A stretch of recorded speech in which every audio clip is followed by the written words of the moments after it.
Hello everyone, मेरा नाम शिवानी और मैं आपके साथ एक नए हिस्ट्री के टॉपिक के साथ ये टॉपिक होगा हमारा फॉरेन सक्सेसर आफ्टर मौर्यास। इससे पहले हम ऑलरेडी बहुत सारे जो इंपॉर्टेंट टॉपिक्स हैं वो कवर कर चुके हैं। अगर हम लास्ट टॉपिक की बात करें तो वो टॉपिक था हमारा पोस्ट मौर्यन, जिसमें हम सुंग डायनेस्टी के बारे में पढ़ते हैं, फिर कर्णव डायनेस्टी के बारे में पढ़ते हैं और लास्ट में हम सतवाहना डायनेस्टी के बारे में पढ़ते हैं। उसमें ऑलरेडी हम एक फॉरेन सक्सेसर को कवर कर चुके थे, द शाकास। इस वाले लेक्चर में हम जो शाकास के जो बाद आते हैं, कौन शाकास को हटाता है और अपनी जो नई डायनेस्टी है उसको स्टैब्लिश करता है, उस बारे में पढ़ेंगे। तो चलिए स्टार्ट करते हैं अपने लेक्चर को विदाउट वेस्टिंग योर टाइम। ठीक है, तो सबसे पहले मैं आपको एक इंट्रोडक्शन देना चाहती हूँ। After the decline of Mauryan empire, north west India was constantly under attack from the various invader from central and west Asia. तो देखिए, जब मौर्यन एम्पायर खत्म हुआ था तो उसके बाद जो नॉर्थ वेस्ट वाला जो पार्ट था इंडिया का, वहाँ पर बहुत सारे अटैक्स होते हैं, क्योंकि जो मौर्यन एम्पायर था उसने सबको अच्छे से कंसोलिडेट करके रखा हुआ था, जोड़ के रखा हुआ था। लेकिन जैसे ही जो मौर्यन एम्पायर था वो ख़त्म होने लगा, उसमें जो रूलर्स थे वो जब इतने स्ट्रॉन्ग नहीं आ रहे थे, तो क्या हुआ, बाहर से जो दूसरी जो डायनेस्टीज थी, जो बाहर की कंट्रीज़ की, उन्होंने इंडिया में आके इन्वेड करना शुरू कर दिया, अटैक करना शुरू कर दिया। और सबसे ज़्यादा जो अटैक है वो नॉर्थ वेस्ट की साइड पर हुए, और किन्होंने किए, सेंट्रल और वेस्ट एशिया के लोगों ने किए। ठीक है, क्योंकि नॉर्थ वेस्ट की साइड से वही लोग ज़्यादा आते थे। Indo Greek ruler lasted from about 180 BC till 55 BC। तो जो इंडो ग्रीक्स थे, इनका जो रूल था वो 180 BC से टिल 55 BC तक चलता है। और उसके बाद फिर कौन आते हैं, शाकाज आते हैं। शाकाज को इंडो सिंथियंस भी बोला जाता है। इन्होंने नॉर्थ वेस्ट इंडिया को इन्वेड किया 1st सेंचुरी ऑनवर्ड। ठीक है, तो ये एक छोटा सा इंट्रो है, इसके बाद हम पढ़ेंगे कि जो शाकाज है उनका ओरिजिन कैसे हुआ। लास्ट लेक्चर में मैंने आपको इंडो ग्रीक के बारे में बताया था। अगर आपने नहीं देखा है तो नीचे प्लेलिस्ट में जाके आपको वहाँ पर पूरे की पूरी जो प्लेलिस्ट है हमारी, उसका लिंक मिल जाएगा। तो वहाँ से आप वो सभी लेक्चर देख सकते हैं और अपने हिस्ट्री के बेस को बिल्कुल स्ट्रॉन्ग कर सकते हैं। तो मैं ना आपको एक मैप दिखा देती हूँ। तो देखिए, ये मैप है उस टाइम का कि किस तरह से जो इंडो सिंथियंस से उन्होंने कितना एरिया जो ऑक्यूपाई किया हुआ था। अगर ये पूरे एरिया की बात करें तो पहले ये पूरा का पूरा एरिया ये मौर्यंस का ही था ये। लेकिन जैसे ही मौर्यंस का ब्रेक डाउन होता है तो धीरे धीरे या छोटी छोटी डायनेस्टी आके बसने लगती हैं, वो इन पर अटैक करती रहती हैं और फिर उतने में अपनी जगह बना लेती हैं। या बाहर से कौन आए, फिर इंडो सिंथियंस आए और उन्होंने अटैक करते करते इंडिया का जो इतना पार्ट है उसको कैप्चर कर लिया। तो अब ये पूरा पार्ट किसका था, इंडो सिंथियंस का था। यहाँ से ये लोग आते थे, ये मैंने आपको बताया नॉर्थ वेस्ट वाला पार्ट है जो। तो ये हमारा पूरा वो वाला पार्ट हो गया जिसमें जो ज़्यादातर जो फॉरेन सक्सेसर जो आए इंडिया में अटैक करने के लिए, तो ज़्यादातर उनका यही वाला एरिया होता था जहाँ पर वो अटैक करते थे और फिर ना यहीं इस एरिया पे वो कैप्चर करके इसको और यहीं अपनी डायनेस्टीज़ को वो बसा लिया करते थे। देखिए, अगर मैं बात करती हूँ ओरिजिन ऑफ शाकाज, कि जो शाकाज है उनका ओरिजिन कैसे हुआ, तो सिंथियाज वर अ ग्रुप ऑफ ईरानिक नोमैडिक। तो ये कौन थे, बेसिकली ये बिलोंग करते थे ईरान से। ठीक है, ईरानियंस थे ये नोमैडिक पोस्टल ट्राइब्स। और ये क्या थे, सॉरी पोस्टल पेस्ट्रोल ट्राइब्स। ठीक है, और ये घुमक्कड़ जो होते हैं ना, जो एक जगह से दूसरी जगह जाते रहते हैं अपने जो इनके जो कैटल्स वगैरह होते हैं उनके साथ, तो एक जगह रहने वाले लोगों में से नहीं थे ये। कुछ टाइम यहाँ पर रुके, फिर अपने काम की तलाश में या अपने खाने की तलाश में फिर किसी और जगह चले गए। तो इस तरह से ये पेस्ट्रोल ट्राइब थे और बेसिकली कहाँ से बिलोंग करते थे, ये ईरान से बिलोंग करते थे, नोमैडिक लाइफ जीते थे ये। सिंथियाज को शाकाज भी कहा गया है इंडियन सोर्सेज में। ठीक है, जब ईरान में थे तो इनको सिंथियाज बोलते थे, लेकिन अगर आप इंडियन सोर्सेज जो मिलते हैं हमें, लिटरेरी सोर्सेज जो मिलते हैं, तो वहाँ पर इनको शाकाज के नाम से जाना जाता है। 2nd सेंचुरी BC में क्या हुआ था, सेंट्रल एशियन नोमैडिक ट्राइब, ठीक है, and tribes from the Chinese region invaded the region of present day Kazakhstan, whose inhabitant were Scythian। देखिए, होता क्या है 6th सेंचुरी में, जो 2nd सेंचुरी होती है उसमें क्या होता है, जो सेंट्रल एशियन नोमैडिक ट्राइब होते हैं, ये कहाँ के होते हैं, ये चाइनीज़ होते हैं। तो जो चाइनीज़ के जो चाइना वाला जो पार्ट है, वहाँ पर जो एशियन नोमैडिक होते हैं वो क्या करते हैं, वो सिंथियाज का जो एरिया होता है उस पर अटैक कर देते हैं। और सिंथियाज उस टाइम पे कहाँ रह रहे थे, ये कजाकिस्तान में रह रहे थे। तो जो ये चाइनीज़ ट्राइबल्स होते हैं ये कजाकिस्तान वाले एरिया पर अटैक कर देते हैं जहाँ पर सिंथियाज रह रहे थे। अब जो सिंथियाज है उनके पास कोई और चारा बचता ही नहीं है कि वो कहाँ पर जाए, तो इसलिए वो वहाँ से उस जगह को छोड़ देते हैं और वो अपनी जगह को कहीं और मूव कर लेते हैं। कहाँ पर, बैक्टीरिया और पार्थिया। और जो ये बैक्टीरिया और पार्थिया ये कौन सी जगह थी, जो बाद में इन्होंने ऑक्यूपाई करी, जो मैंने आपको भी मैप में दिखाया। After defeating the Parthian king they move toward India. अब जैसे ये पार्थियन किंग को हरा देते हैं, इनका जो ये इंडिया की तरफ मूव करना शुरू कर देते हैं। Scythians who migrated to India are known as the Indo Scythian. तो जो सिंथियाज इंडिया की तरफ माइग्रेट कर जाते हैं उनके नाम के आगे लग जाता है इंडो, क्योंकि अब वो इंडिया में एंटर कर चुके थे, तो इसलिए इंडो सिंथियंस लग जाता है। The Shakas had an Indian kingdom larger than the Indo Greek. तो जो शाकाज है, इनके पास इतना बड़ा इंडियन किंगडम इन्होंने अपना बना लिया था कि इससे पहले जहाँ पर इंडो ग्रीक्स रूल कर रहे थे, लेकिन इन्होंने इंडो ग्रीक से भी बड़ा अपना यहाँ पर जो रूलिंग जो इनकी पूरा जो एरिया था उसको इस्टेब्लिश कर लिया था। एक बार मैं फिर से पूरा का पूरा आपको बता देती हूँ। जो सिंथियाज थे, इंडियन सोर्सेज के अकॉर्डिंग उनको शाकाज कहा जाता है। ये ईरानियन नोमैडिक पेस्ट्रोल ट्राइब्स थे, ईरान के थे। सेकंड बीसी में क्या होता है, जो चाइनीज ट्राइबल्स होते हैं वो आके कजाकिस्तान पर अटैक करते हैं जहाँ पर सिंथियाज रह रहे थे, तो इसलिए सिंथियाज उस जगह को छोड़ के मूव करना शुरू कर देते हैं बैक्टीरिया और पार्थिया की तरफ। वो जैसे ही पार्थियन किंग को हराते हैं, अब उनका मूवमेंट शुरू जाता है आगे इंडिया की तरफ। अब जैसे ही ये इंडिया में एंटर करते हैं तो इनको बोला जाता है इंडो सिंथियंस। जो शाकाज थे, उन्होंने अपना जो इंडिया में जो किंगडम बना लिया था वो इंडो ग्रीक के मुकाबले काफ़ी बड़ा था। ठीक है, तो ये हो गया इनका ओरिजिन की बात। तो अगर कोई पूछेगा कि ये कहाँ से आए थे तो आप बता दोगे कजाकिस्तान में चाइना वालों ने अटैक कर दिया था, तो इसलिए इन्होंने उस जगह को छोड़ के इन्होंने बैक्टीरिया पार्थिया में आके जो पार्थियन किंग है उसको हरा के और इंडिया में माइग्रेट करना शुरू कर दिया। ठीक है, आगे देखते हैं। अगर देखिए अब इनके इंपॉर्टेंट रूलर की बात करते हैं, जो शाकाज थे उनके जो इंपॉर्टेंट रूलर कौन थे, तो सबसे पहले इसे पढ़ेंगे मॉइस के बारे में। इनका जो रेन टाइम है वो है 98 से 85 BC और 60 से 57। ये दोनों ही टाइम आपको अलग अलग जो बुक देखोगे आप तो उसमें ये दोनों ही टाइम मिलेंगे, तो इसलिए यहाँ पर दोनों ही मेंशन कर दिए। जो मॉइस है उसको मोगा भी कहा गया है। ठीक है, जो अर्ली इंडो सिंथियंस किंग थे उनको मॉइस को, इनको दूसरा नाम इनको मोगा के नाम से भी जानते हैं। इन्होंने कंधार वाले पार्ट पे, सॉरी कंधार नहीं, गांधार वाले पार्ट पे अटैक किया था, मतलब वहाँ पर ये रूल करते थे। और जो ये गांधार था उस समय प्रेजेंट जो अब पाकिस्तान है और जो अफगानिस्तान है वहाँ पर था। देखिए उस टाइम पे तो पूरा ना वो इंडिया के सब कॉन्टिनेंट में ही गिना जाता था, इंडियन सब कॉन्टिनेंट पूरा जो पाकिस्तान अफगानिस्तान है। लेकिन अभी वो कहाँ है, अभी वो प्रेजेंट आपको अफगानिस्तान और पाकिस्तान बन चुका है। तो वहाँ पर अटैक किया था इन्होंने और फिर वहीं उस जगह के ये राजा बन गए थे। उसके बाद इन्होंने इंडो ग्रीक की जो टेरिटरी थी उस पर अटैक करने की कोशिश करी थी, लेकिन ये अनसक्सेसफुल रहे उसमें। इनकी जो कैपिटल थी वो सिरकप थी, जो कि प्रेजेंट अब पंजाब और पाकिस्तान में आपको देखने के लिए मिलेगी। इनके बहुत सारे इन्होंने कॉइन भी इशू करे थे और वो जो कॉइन थे वो बुद्धिस्ट और हिंदू सिंबल से रिलेटेड थे, मतलब किसी पे आपको बुद्धिस्ट सिंबल दिखेगा और किसी पे हिंदू सिंबल दिखाई देगा। जो लैंग्वेज थी मेनली इन्होंने कॉइन पे ग्रीक और खरोष्टी यूज़ करी थी, क्योंकि ये ग्रीक और खरोष्टी ये नॉर्थ वेस्ट वाले लैंग्वेज है जो इंडिया है यहाँ पर। तो जहाँ पर आपको जितने भी उस समय की स्क्रिप्ट, इंस्क्रिप्शन, ये सब चीज़ें देखने के लिए मिलेंगी तो वो सारी ना आपको इन्हीं लैंग्वेज में मिलेंगी, क्योंकि वो ज़्यादातर इसी लैंग्वेज को यूज़ करते थे। ठीक है, एक बार फिर से रिपीट करते हैं। जो मॉइस थे उनको मोगा के नाम से भी जाना जाता था। ये अर्लीस्ट इंडो जो सिंथियन किंग थे। इन्होंने गंधार वाले पार्ट पर पूरा रूल करा है जो कि प्रेजेंट पाकिस्तान और अफगानिस्तान में है। इंडो ग्रीक की टेरिटरीज को भी उन्होंने शुरू में ऑक्यूपाई करने की कोशिश करी, लेकिन अनसक्सेसफुल रहे। इनकी जो कैपिटल थी वो सिरकप थी। बहुत सारे कॉइन भी इशू किए थे जिसपे बुद्धिस्ट और हिंदू सिंबल थे। ये नीचे आप देख सकते हैं कॉइन इनके, उन्हीं के टाइम के कॉइन है। लैंग्वेज कौन सी यूज़ करते थे, ग्रीक और खरोष्टी। बेसिकली अगर आप एक तरह से चाहे तो आप एग्जाम में अगर आपको आंसर नहीं पता तो आप तुक्का भी मार सकते हो, अगर नॉर्थ वेस्ट की साइड पूछा है, क्योंकि नॉर्थ वेस्ट की साइड आपको ग्रीक या खरोष्टी इन दोनों स्क्रिप्ट में से एक मिलती है। अब आगे देखते हैं। तो ये जो हमारे इंपॉर्टेंट रूलर है ये शाकाज के हैं। तो ये शाकाज के हमने पहले इंपॉर्टेंट रूलर के बारे में पढ़ लिया। अब हम देखते हैं सेकंड रूलर के बारे में। देखिए वो हमारे सेकंड इंपॉर्टेंट रूलर थे चस्थाना। ठीक है ना, इनकी जो रेंज की बात करें 78 AD से 130 AD। तो देखिए आपने शाका कैलेंडर के बारे में सुना होगा ना, तो वो इसी टाइम का है। वो आज के कैलेंडर से पूरा 78 ईयर्स पीछे चलता है। ठीक है, तो चलो यहाँ हम उसकी बात नहीं करते, पहले इनके बारे में देख लेते हैं। तो ये भी शाका रूलर थे, वेस्टर्न क्षत्रप। ठीक है, डायनेस्टी रूल करी थी इन्होंने, कहाँ पर, उज्जैन की साइड करी थी इन्होंने। The Shaka era is believe to have started at this accession in power in 78 AD। तो जैसे कि मैंने आपको बताया कि इन्हीं के टाइम पे जो हमारा जो शाका रूल था वो स्टार्ट हुआ था, शाका एरा, जो हम कैलेंडर भी यूज़ करते हैं। और पटोलमी ने इनको कैसे, जिनको तियास्थनीस और टेस्टनीस, ठीक है ना, इन दो नाम से मेंशन किया, वो इनको इस नाम से बुलाते थे। ठीक है, अपने टेक्स्ट वगैरह में उन्होंने इनको ये नाम दिया है। तो इनके बारे में ज़्यादा इन्फॉर्मेशन नहीं है, बस आपको जो इसमें इंपॉर्टेंट है वो ये है कि शाका एरा को ऐसा माना जाता है। देखिए पूरे पक्की तरह से एविडेंस तो है नहीं, लेकिन ऐसा बिलीव है कि इनके टाइम पर ही जो शाका एरा था वो स्टार्ट हुआ था 78 AD में। अब हम बात करते हैं थर्ड इंपॉर्टेंट रूलर की शाकास के, वो थे रुद्रमन। इनका नाम आप हिस्ट्री में बार बार सुनेंगे, क्योंकि एक तो जो इनका नाम है ना वो सुदर्शन लेक से जुड़ा हुआ है, तो इसलिए बार बार जो भी सुदर्शन लेक को कंस्ट्रक्ट कराएगा तो वहाँ पर आपको रुद्रमन का जिक्र जरूर मिलेगा। रुद्रमन का जो टाइम था वो 130 AD से 150 AD था। उसके बाद ये ग्रैंड सन थे चस्ताना के, जो हमने अभी ऊपर पढ़े ना, ये उन्हीं के ग्रैंड सन थे।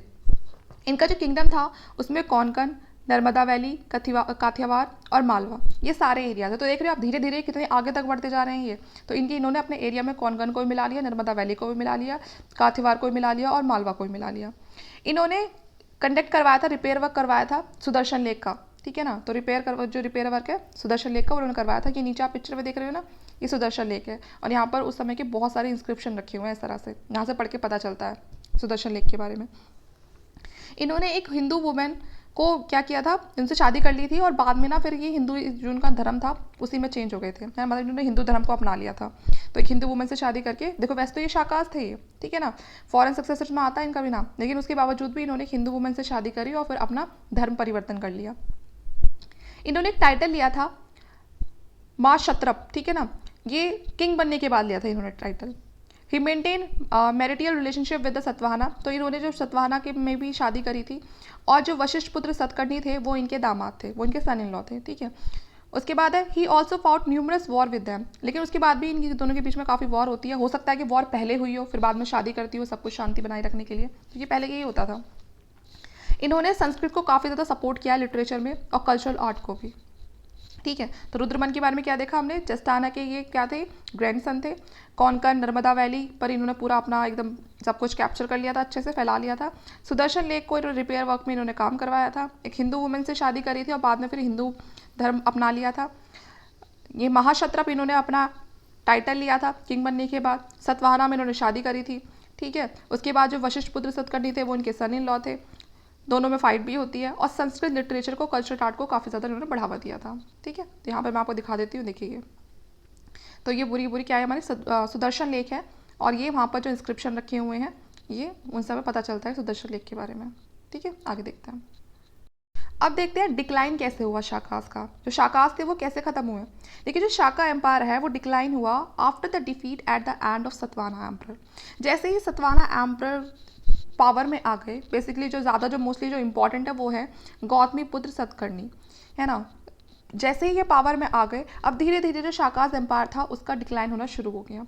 जो शाका रूल था नॉर्थ वेस्ट इंडिया में और पाकिस्तान में वो एंड हो गया था जैसे ही जो अजीज सेकंड थे, ये काफ़ी ज़्यादा पावरफुल रूलर थे ये शाकाज के, लेकिन इनकी तुरंत डेथ के बाद ही वहाँ पर भी जो इंडिया और पाकिस्तान से जो उनका अच्छा खासा कंट्रोल बना हुआ था वो धीरे धीरे कम हो गया, ठीक है। और दूसरी साइड कौन आ गए थे, कुषाण आ गए थे। अब इनके बाद जो कुषाण का टाइम पीरियड था वो स्टार्ट हो गया था और कुषाण अपने आप में काफ़ी पावरफुल, इनके पास अपने किंग हुआ करते थे। तो इनकी वजह से अब जो शाका का जो रूल था नॉर्थ वेस्ट में वो काफ़ी ज़्यादा वीक हो गया था।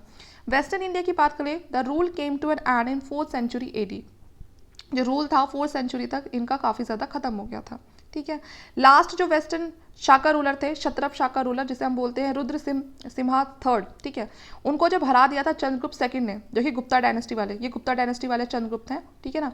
तो चंद्रगुप्त सेकंड ने जब रुद्र सिम्हा को हरा दिया था तो उसके बाद तो कम्प्लीटली जो शाकास थे उनका दी एंड हो गया था, ठीक है। एक बार और से रिपीट कर लेते हैं। जैसे ही शाका एम्पायर का सतवाहना एम्पर जब टाइम पे आते हैं, पावर में आते हैं, तो क्या होता है जो शाका एम्पायर होती है वो धीरे धीरे डिक्लाइन करना शुरू कर देती है। इंपॉर्टेंट रूलर कौन थे सतवाहना एम्पर के, गौतमी पुत्र सतकर्णी। जो शाका रूलर थे जो कि नॉर्थ वेस्ट की साइड थे और पाकिस्तान की साइड थे, उनका एंड जब हुआ जब जो एजस सेकंड थे उनकी डेथ हो जाती है। उसके बाद क्योंकि वहाँ पर कौन आ जाते हैं, कुषाण आ जाते हैं और कुषाण इनको हरा देते हैं और उस एरिया को कैप्चर कर लेते हैं इनसे। वेस्टर्न इंडिया की बात करें तो जो रुद्र सिम्हा थर्ड थे, शाका रूलर थे, इनको हरा देता है कौन, चंद्रगुप्त सेकंड, जो गुप्ता डायनेस्टी से बिलोंग करते थे। उसके बाद तो पूरी तरह से शाकास का एंड हो जाता है, ठीक है। आगे देखते हैं फिर। देखिए आप देखते हैं पार्थियंस को। शाकास की बात है, थोड़ा सा टाइम पीरियड होता है पार्थियंस का, बहुत ज़्यादा इंफॉर्मेशन नहीं है इनके बारे में, लेकिन हम जानेंगे ज़रूर कि पार्थियंस क्या थे। देखिए पार्थियंस के भी ईरानियंस थे। ओवरथ्रो शाकास फ्रॉम तक्षशिला, इन्होंने क्या किया था, इन्होंने शाकास को ओवरथ्रो कर दिया था जो तक्षशिला में थे। जो शाकास तक्षशिला में थे उनको किन्होंने हटाया था, उन्होंने पार्थियंस से हटाया था अराउंड 1st सेंचुरी BC। जो सबसे ज़्यादा फेमस पार्थियन किंग है वो कौन है, वो थे फेरेंस, ठीक है। In whose region Saint Thomas is said to have visited India for propagation of Christianity. और इन्हीं के टाइम पे सेंट थॉमस थे जो इंडिया आए थे क्रिश्चियनिटी को फैलाने के लिए, ठीक है। तो इनके बारे में ज़्यादा कुछ और इम्पॉर्टेंट इन्फॉर्मेशन है नहीं, तो मैं दूंगी भी नहीं। अब आगे देखते हैं। अब बात करते हैं कुषाण एम्पायर ओरिजिन की। अब पार्थियंस की बात आएंगे कुषाण, ठीक है। कुषाण का हमने पहले भी देख लिया कि वो जो शाकाज है उनको भी यही हराते हैं। तो कुषाण बहुत ही कंसीडर किए जाते हैं जो एक ना यहूदी ट्राइब होती है, ठीक है। चाइना की ट्राइब होती है, चाइना फ्रंटियर पे फिर सेंट्रल एशिया में, वहाँ पर रहती थी। उन्हीं में से एक थे कुषाण। कुषाण क्या करते हैं, इस यहूदी ट्राइब में छोटे छोटे पार्ट्स होते हैं, इन सब पर अटैक करते हैं एक करके, और सबको क्या कर लेते हैं, अपने अंडर कर लेते हैं, सबको हरा के। तो इस तरह से ये पूरा का पूरा ना इसको अपना ही बना लेते हैं। इनको युशांग भी बोलते हैं चाइनीज सोर्सेज में, ठीक है। तो eventually acquired dominance over the other Yuezhi tribe. तो मैंने जैसे कि बताया, ये पूरी यूजी जो ट्राइब होती है इसको एक्वायर कर लेते हैं, इस पर अपना डोमिनेंस कर लेते हैं। उसके बाद ये ईस्टवर्ड मूव करते हैं इंडिया में, और सबसे पहले आते ही डिफीट करते हैं इंडिया में पार्थियंस को, और फिर शाकास को 1st सेंचुरी एडी में, ठीक है। तो इस तरह से जो कुषाण थे उनका ओरिजिन होता है, बेसिकली कहाँ से बिलोंग करते हैं, ये यहूदी ट्राइब से बिलोंग करते हैं, जो कि चाइना के फ्रंटियर सेंट्रल एशिया वाला पार्ट था। चाइनीज सोर्स से पता चलता है, इनको युशांग भी बोलते हैं। उसके बाद ये सबसे पहले आके इंडिया में पार्थियंस और शाकास को हराते हैं। देखिए आप इस मैप में देखिए, मैंने आपको पहले मैप दिखाया था ना, इसमें ऊपर देखिए यहाँ पर था पूरा का पूरा ये, ठीक है, जहाँ से ये लोग आए थे और फिर धीरे धीरे यहाँ पर आके इन्होंने अटैक कर दिया था। जो यूजी ट्राइब थी यहाँ पर आके इन्होंने अटैक कर दिया था, फिर आगे तक तो फिर आपको पता ही है, फिर ये पूरा बढ़ गए थे, ठीक है, इंडिया में। तो इस तरह से ये लोग पूरे सेंट्रल एशिया से होते हुए आए थे। अब हम जानते हैं जो कुषाण थे उनके रूलर्स के बारे में कुछ जो इंपॉर्टेंट है। सबसे पहले है कुजुला कैटेप्सिस, ठीक है। ये फर्स्ट यहूदी चीफ थे जिन्होंने फाउंडेशन रखी थी कुषाण एम्पायर की, ठीक है। तो पूछा जाता है कि किसने कुषाण एम्पायर की फाउंडेशन रखी थी, कौन फाउंडर थे, तो वो थे कुजुला कैटेप्सिस, ठीक है। He establish supremacy over Kabul, Kandahar और अफगानिस्तान। इन्होंने सबसे पहले जो अपनी सुप्रीमेसी थी वो कहाँ पर स्टैब्लिश करी थी, काबुल, कंधार और अफगानिस्तान। वही ये इंडिया में एंटर करने के लिए सबसे पहले तो आपको इन्हीं एरियाज़ को जीतना पड़ेगा। इनको आगे चल के सक्सीड करते हैं इन्हीं के जो बेटे होते हैं वीमा टाक्टू, तो वो इनको सक्सीड करते हैं और अपनी एम्पायर को और ज़्यादा आगे तक नॉर्थ वेस्ट की साइड एक्सपैंड करने की कोशिश करते हैं, ठीक है। तो इनके बारे में इतना ही है। जो कुजुला कैडेप्सिस, सबसे पहले तो यही है कि ये फाउंडर थे कुषाण एम्पायर के, ठीक है, और इनके बेटे का नाम क्या था, वीमा ताक्तू, ठीक है। आगे देखते हैं। उसके बाद अब जानते हैं इनके बेटे के बारे में, जिसको आगे चल के वीमा कैडेप्सिस के नाम से भी जाना गया। इनका जो टाइम था वो 90 AD से 100 था। अब देखते हैं, the son of Vima Taktu and the father of Kanishka, sorry ये वीमा ताक्तू के बेटे थे, ठीक है। सबसे पहले जो फादर थे वो कौन थे, यहाँ पर कनिष्क थे, ठीक है। उसके बाद फिर नहीं मैंने आपको क्या बताती, हाँ सॉरी अब बता रही हूँ दोबारा से। देखिए हाँ, सबसे पहले हमने पढ़ा किसके बारे में, कजुला कैडेप्सिस के बारे में, ठीक है। कजुला कैडेप्सिस के बेटे कौन थे, वीमा ताक्तू थे, ठीक है। और अब वीमा ताक्तू के कौन थे, अब ये वीमा कैडेप्सिस, ठीक है। और फादर किसके थे, ये कनिष्क के। तो मैं यहाँ पर ना आप पूरा समझती, पूरा ना ये फैमिली ट्री आ गई है, ठीक है। सबसे पहले काजुला कैडेप्सिस, ठीक है, फिर वीमा ताक्तू थे, ये सेकंड नंबर पे थे, ठीक है। फिर उसके बाद वीमा कैडेप्सिस आते हैं, ठीक है, अपने फादर के नाम पे ही रख देते हैं ये नाम। उसके बाद फिर ये इनके बेटे थे, तो सबसे मतलब लास्ट में कौन थे, कनिष्क, ठीक है। ये काफ़ी ज़्यादा large number of gold coin को इशू कराते हैं। ये देखिए उन्हीं के टाइम के ये आपको कॉइन देखने के लिए मिलेंगे। He was a Shiva devotee as it clear from the coin issued by him. इनके बहुत सारे कॉइन पे ना हमें जो शिव जी हैं उनकी हमें फोटो देखने के लिए मिलती है, या हम कुछ ना कुछ सिंबल देखने के लिए मिलता है, जिससे कि पता चलता है कि ये शिवा के बहुत बड़े डिवोटी थे। लार्ज नंबर ऑफ हमें रोमन जो गोल्ड कॉइन है वो मिलते हैं इनके टाइम पे, इनके एरा से, जो ये शो करते हैं कि ये काफ़ी ज़्यादा प्रॉस्पर थे, मतलब काफ़ी ज़्यादा प्रोस्पैरिटी थी इंडिया में इनके टाइम पे। और ट्रेड भी चलता था रोमन्स के साथ। भाई रोमन के ट्रेड यहाँ पर तभी तो आएंगे ना, तब यहाँ पर रोमन जो लोग हैं वो क्या कर रहे हो, वो ट्रेड कर रहे हो, यहाँ पर बिजनेस कर रहे हो, तभी तो आएंगे। और जो रोमन कंट्री है वहाँ पर भी हमारे कॉइन कम पहुँचेंगे, जब वो यहाँ से ट्रेड करके ले गए हो या हम कर आए हो। तो इस तरह से ये ऐसा पता चलता है कि उस समय इनके टाइम पर इंडिया की जो प्रॉस्पेरिटी थी वो बहुत ज़्यादा थी, और रोमन के साथ या दूसरी कंट्रीज़ के साथ भी इनका अच्छा खासा ट्रेड चल रहा था। और ये सब हमें कहाँ से पता चलता है, ये सब पता चलता है हमें कॉइन से पता चलता है। एक बार फिर से देख लेते हैं। सबसे पहले कजुला कैडेप्सिस थे, फिर उनके बेटे वीमा ताक्तू थे, फिर उनके बेटे वीमा कैडेप्सिस थे, और फिर कनिष्क थे, ठीक है। सबसे ज़्यादा large number of gold coin उन्होंने इशू कराए थे, शिवा के बहुत बड़े डिवोटी थे, और रोमन एम्पायर के साथ भी अच्छा खासा इनका ट्रेड चलता था। और बाकी आप ये कॉइन देख लो, उनके ज़माने के इस तरह के कॉइन चलते थे। अब हम बात करते हैं सबसे इम्पॉर्टेंट रूलर की, ठीक है, कनिष्क, जो कुषाण के सबसे इंपॉर्टेंट रूलर थे। इनको कंसीडर किया जाता है लुशाना किंग से, और बहुत ही बड़े ग्रेट किंग माने जाते हैं ये एशियन इंडिया के। सन थे किसके, वीमा कैडेप्सिस के, जिनके बारे में हमने अभी पढ़ा। इनका जो किंगडम था उसमें अफगानिस्तान, सिंधु, पार्थिया, पंजाब, कश्मीर, मगध, मालवा, बनारस, बंगाल, खोटन, काशगर, यारकन, ठीक है ना। अब ये देखो, ये सारे के सारे एरिया कनिष्क ने ऑक्यूपाई कर लिए थे। धीरे धीरे इंडिया में एंटर करते करते बिल्कुल ये सेंट्रल में पहुंच गए थे। इनका जो एम्पायर था उसमें गांधार, पेशावर, ओध, पाटलिपुत्र, कश्मीर, मथुरा सब कवर थे। इनकी जो कैपिटल थी, इनका जो किंगडम था सॉरी, उसमें उज़्बेकिस्तान और जो तजाकिस्तान वाला जो पार्ट है वो भी शामिल था। इनकी कैपिटल पेशावर थी, उसको उस समय पुरुषपुरा भी बोलते थे, ठीक है। अभी वैसे पेशावर, बाद में फिर पेशावर के नाम से जानी जाती है, तो कैपिटल याद रखनी है इनकी क्या थी, Peshawar. After the capture of Patliputra, he said to have taken away the Buddhist monk Ashwagosha with him to Peshawar. तो जैसे ही ये पाटलिपुत्रा पे अटैक करते हैं तो वहाँ पर जो बुद्धिस्ट मॉन्क होते हैं अश्वघोषा, ये उनको अपने साथ पेशावर में ले आते हैं। तो ये नाम याद रखिएगा, अश्वघोषा कौन थे, ये एक बुद्धिस्ट मॉन्क थे, तो इनको ये अपने साथ कहाँ ले आते हैं, पेशावर में ले आते हैं। अगर हम उस समय स्कॉलर की बात करें कि इनके कोर्ट में स्कॉलर जो विद्वान व्यक्ति थे उनमें कौन कौन था, तो पार्सव, अश्वघोष, वासुमित्रा, नागार्जुन, चरक, ठीक है, चरक कौन थे, फिजिशियन थे, जैसे हम डॉक्टर कह सकते हैं उस ज़माने के, और मात्रा। तो ये बहुत ही इंपॉर्टेंट स्कॉलर्स थे इनके टाइम के, ठीक है। He also patronize the Greek engineer Agesilaus, ठीक है ना, तो ये एक ग्रीक इंजीनियर भी थे इनके कोर्ट में। कनिष्क ने कन्वीन की थी फोर्थ बुद्धिस्ट काउंसिल, और सबको पता है कि बोध जो बुद्धिस्ट काउंसिल है फोर्थ, वो कहाँ पर हुई थी। मैं ऑलरेडी आपको जो बौद्ध धर्म वाले लेक्चर उसमें पढ़ा चुकी हूँ, अगर आपने नहीं देखा है तो आप उन्हें हमारी जो नीचे जो डिस्क्रिप्शन बॉक्स में जो लिंक दिया हुआ है वहाँ से जाके आप वो सभी लेक्चर्स को अच्छे से देख सकते हैं। और वीडियो अच्छा लगे तो प्लीज़ लाइक कर देना, शेयर कर देना, क्योंकि आगे और वीडियोज़ भी तो देखनी है आपको। अब हम आगे देखते हैं कुंडलवानन कश्मीर, यहाँ पर क्या हुआ था, हमारी बुद्धिस्ट काउंसिल हुई थी, ठीक है। उसके बाद बात करते हैं कनिष्क के बारे में, और थोड़ी सी जानकारी देख लेते हैं। ये बुद्धिस्ट को बहुत मानते थे, बहुत ज़्यादा टॉलरेंट थे ये रिलीजियस व्यूज़ को लेके, मतलब ऐसा नहीं था कि किसी एक धर्म को आगे बढ़ा रहे, नहीं, बाकी सब धर्म को भी पूरी फुल रिस्पेक्ट देते थे ये, और सबसे ज़्यादा सपोर्ट करते थे ये बुद्धिस्ट को, ठीक है।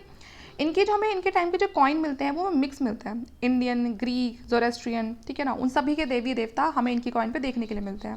काफ़ी बड़े पेट्रॉन थे ये आर्ट और आर्किटेक्चर के। इन्हीं के टाइम पे जो गांधार स्कूल ऑफ आर्ट था वो बहुत ज़्यादा फ्लरिश हुआ था। गांधार और स्कूल ऑफ आर्ट की जो खास बात क्या थी कि एक तो ना वो बुद्धिस्ट की मूर्तियाँ बनाने में ज़्यादा बिलीव करता था, ठीक है, और वो जो ज़्यादा वर्क था वो करता था फेशियल एक्सप्रेशन पे, मतलब हर चीज़ को बहुत ही अच्छे से दिखाने की कोशिश करता था कि जैसे कर्ली बाल होते हैं, फेस एक्सप्रेशन होते हैं, ठीक है, तो उस पर वो ज़्यादा काम करने की कोशिश करता था, जो गांधार स्कूल ऑफ आर्ट था, ठीक है। उसके बाद जो स्कूल ऑफ आर्ट आते हैं वो भी काफ़ी ज़्यादा फ्लरिश करते हैं। He also propagated Mahayana form of Buddhism, he was largely responsible for propagating in China. तो देखिए ये महायान फॉर्म को मानते थे बुद्धिज़्म की, ये मैं महायान और हीनयान भी आपको पढ़ा चुकी हूँ बुद्धिज़्म में, और यही रिस्पॉन्सिबल है, जो कनिष्क है वही रिस्पॉन्सिबल है चाइना तक बौद्ध धर्म को पहुंचाने में। इन्होंने काफ़ी ज़्यादा वहाँ पर जो प्रमोशन किया, लोगों को भेजा, ठीक है। और अशोक का तो खैर बहुत बड़ा रोल है ही। किसी को नहीं पता कि इनकी डेथ कैसे हुई। देखिए उस समय की ये गांधार, ठीक है ना, अमरावती, ये आपकी अमरावती वाला है, ठीक है ना, अमरावती की कैसे वो जो आर्ट और कल्चर का दिखाया हुआ है, ठीक है, आर्किटेक्चर, ठीक है। आगे देखते हैं। देखिए बात करते हैं अब अचीवमेंट और सिग्निफिकेंस ऑफ कुषाण एम्पायर, कि इनकी अचीवमेंट्स क्या थी और उसको फिर क्या रिजल्ट निकलता है। संस्कृत लिटरेचर की बात करें तो इन्हीं के टाइम पे काफ़ी ज़्यादा बिगेन हुई थी वो। फोर्थ बुद्धिस्ट काउंसिल हुई थी, और किस पे हुई थी, संस्कृत लैंग्वेज में हुई थी। अश्वघोषा इनके टाइम पे फर्स्ट संस्कृत ड्रामेटिस्ट थे, ठीक है ना, इन्होंने काफ़ी सारे ड्रामा वगैरह थे वो लिखे थे और संस्कृत लैंग्वेज में लिखे थे। इनके टाइम पे जो 3 डिस्ट्रिक्ट स्कूल ऑफ आर्ट थी वो बहुत ज़्यादा फ्लरिश हुई थी। एक तो गांधार स्कूल, वो कहाँ पर हुई थी, नॉर्थ वेस्ट वाले पार्ट में हुई थी। अमरावती स्कूल ये आपकी आंध्र प्रदेश में हुई थी, और मथुरा स्कूल ये गंगा वैली में हुई थी। तो जो गांधार और जो मथुरा स्कूल था इसको तो ना कुषाण रूलर बहुत ज़्यादा फॉलो करते थे, ठीक है ना, बेसिकली उन्हीं की बनाई हुई एक तरह से हम कह सकते हैं। उन्होंने इंडियंस के साथ मिलकर एक कॉम्बिनेशन देखने के लिए मिलता है यहाँ। और जो अमरावती है उसको सतवाला रूलर ने बहुत प्रमोट किया है। तीनों ही ज़्यादातर बुद्धिस्ट के ऊपर ही जो अपनी ये आर्ट और आर्किटेक्चर था ये परफॉर्म करते थे। Trade prospered between India and China, Indian Roman empire. इन्हीं के टाइम पे इंडिया और चाइना के बीच एक बहुत अच्छा ट्रेड चला है, और इंडिया रोमन एम्पायर के बीच में भी इंडिया का ट्रेड चाइना के साथ भी काफ़ी अच्छा चल रहा था और रोमन एम्पायर के साथ भी काफ़ी अच्छा चल रहा था। कुषाण ने पूरा कंट्रोल किया, जो सिल्क रूट था जो पूरा का पूरा है ना, जिस रास्ते से पूरा अच्छे से ट्रेड चलता था, ठीक है, तो वो पूरा का पूरा किसके कंट्रोल में था, वो कुषाण के कंट्रोल में था। और कहीं ना कहीं सिल्क जो रूट था उसी के थ्रू चाइना तक बुद्धिज्म जो हमारा रिलीजन है वो पहुंचा, ठीक है।